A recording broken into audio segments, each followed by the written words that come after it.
जयपुर की सुनहरी गलियों में जब सूरज ढलता है तो शहर जैसे किसी पुराने गीत की धुन में खो जाता है।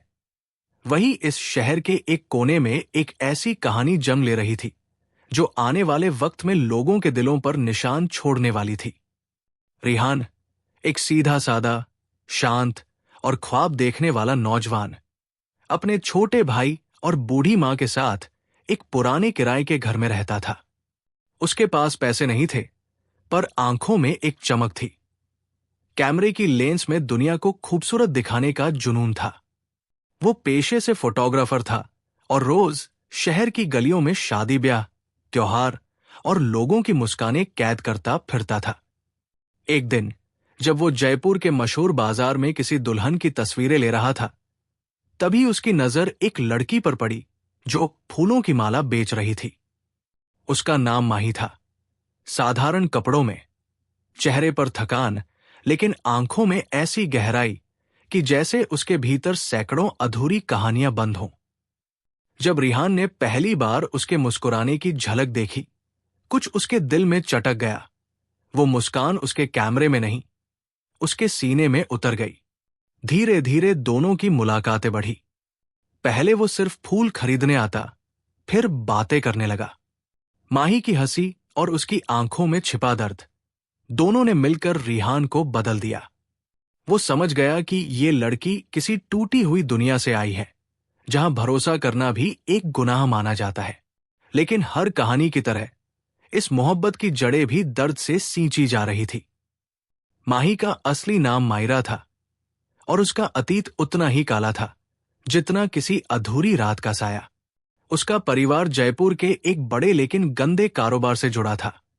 राज ग्रुप नाम की एक माफिया जो शहर की ऊंची इमारतों के पीछे देह व्यापार, तस्करी और ब्लैकमेलिंग का धंधा चलाता था।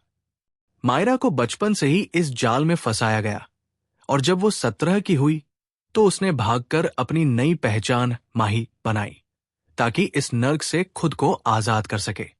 पर अतीत इतनी आसानी से पीछा नहीं छोड़ता। हर दिन उसे डर था कि कहीं वो लोग उसे ढूंढ न ले। रिहान को जब इस सच्चाई का पता चला तो पहले तो वो टूट गया, लेकिन फिर उसने माही को गले लगाकर कहा, अब तुम्हारा अतीत मेरा है और मैं तुम्हें इस गंदगी से निकालूंगा, चाहे जान चली जाए। दिन बीतते गए और दोनों के बीच की मोहब्बत किसी दुआ की तरह गहराती चली गई।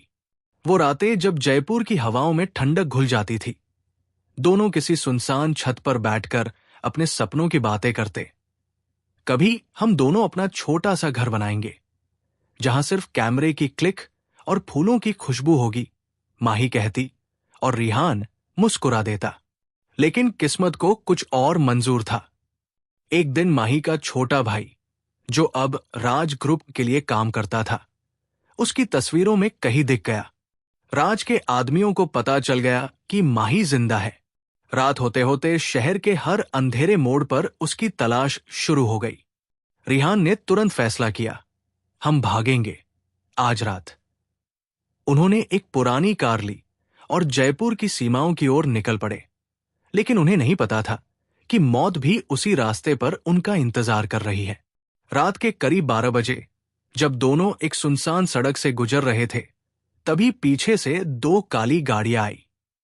फायरिंग शुरू हो गई। रिहान ने माही को झुकाया और खुद कार की दिशा बदली, पर एक गोली उसके कंधे में लगी।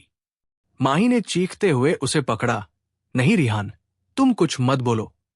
लेकिन रिहान ने उसके हाथ थामे और कहा, मैं वादा करता हूं, मैं तुम्हें इस अंधेरे से निकाल दूंगा। वे दोनों एक पुरानी फैक्ट्री में छिप गए। वही माही ने पहली बार अपने सारे जख्म दिखाए, शरीर के नहीं, आत्मा के। उन्होंने मुझसे मेरा बचपन छीन लिया, मेरी पहचान मिटा दी। अब अगर मौत भी आ जाए तो मुझे डर नहीं। रिहान ने उसके माथे पर हाथ रखा, अब से तुम्हारी हर सांस मेरी जिम्मेदारी है। सुबह होते होते पुलिस और माफिया दोनों ने उस जगह को घेर लिया। रिहान ने देखा कि अब भागना नामुमकिन है। उसने अपनी कैमरे में वो सारे सबूत कैद किए जो माही के खिलाफ इस्तेमाल हुए थे, रजिस्टर, लोगों के नाम, बैंक रिकॉर्ड, ताकि अगर वो मरे भी तो सच जिंदा रहे। लेकिन तभी गोलियों की बौछार शुरू हुई। रिहान ने अपने शरीर को ढाल बना लिया, जबकि माही ने एक पुराने पाइप के पीछे छिपकर उसकी मदद की। दोनों घायल थे, खून बह रहा था, लेकिन उनकी आंखों में अब भी हिम्मत थी। रिहान ने अपने आखिरी जोश में कैमरे की मेमोरी कार्ड को अपनी चप्पल के नीचे छिपाया और कहा, अगर मैं नहीं बचा तो ये सबूत दुनिया को दिखा देना। माही ने उसके गाल को छूते हुए कहा, अगर तुम नहीं रहे तो मैं भी नहीं रहूंगी। हमारी कहानी किसी किताब में नहीं, लोगों के दिलों में लिखी जाएगी। तभी राज खुद वहां पहुंच गया, अपने आदमियों के साथ। वो ठहाका लगाता बोला, कितना प्यार दिखा रहे हो, लेकिन ये शहर डर से चलता है, मोहब्बत से नहीं। माही ने उसकी आंखों में देखते हुए कहा, तुम डर दिखाते रहो, हम मोहब्बत लिखेंगे। उसने पास पड़ी बंदूक उठाई और राज की ओर तानी, लेकिन इससे पहले कि वो ट्रिगर दबाती, पीछे से एक गोली उसके सीने में लगी। माही वही गिर पड़ी और रिहान ने चीखते हुए उसे अपनी गोद में भर लिया। उसने माही की पलकों को छूकर कहा, खुदा गवाह है, मैं तुम्हें इस हालत में नहीं छोड़ूंगा। उसने पास पड़ी बोतल में पेट्रोल गिराया, चारों ओर आग लगा दी। राज के आदमी भाग गए, लेकिन रिहान वही ठहर गया। आग की लपटों में उसने माही का चेहरा अपने सीने से लगाया और कहा, अब किसी का डर नहीं, अब हम आजाद हैं। कुछ ही पलों में फैक्ट्री धधकने लगी। आसमान में धुआं और राख का बादल फैल गया। जब सुबह पुलिस वहां पहुंची तो सिर्फ 2 जले हुए शरीर मिले। एक के हाथ में जला हुआ कैमरा और दूसरे के पास जली हुई फूलों की माला। कैमरे की मेमोरी कार्ड सुरक्षित थी और उसी में वो सारे सबूत मिले जिनसे राज और उसके गिरोह का पर्दाफाश हुआ। पुलिस ने केस बंद करते हुए लिखा, 2 प्रेमियों ने जयपुर को उसकी सच्चाई दिखाई और खुद को मिटा दिया। कई साल बाद जब लोग उस पुराने फैक्ट्री के खंडहर के पास से गुजरते तो कहते, यहां कभी 2 दीवानों ने मोहब्बत की थी, जिन्होंने डर के शहर में प्यार को जिंदा कर दिया।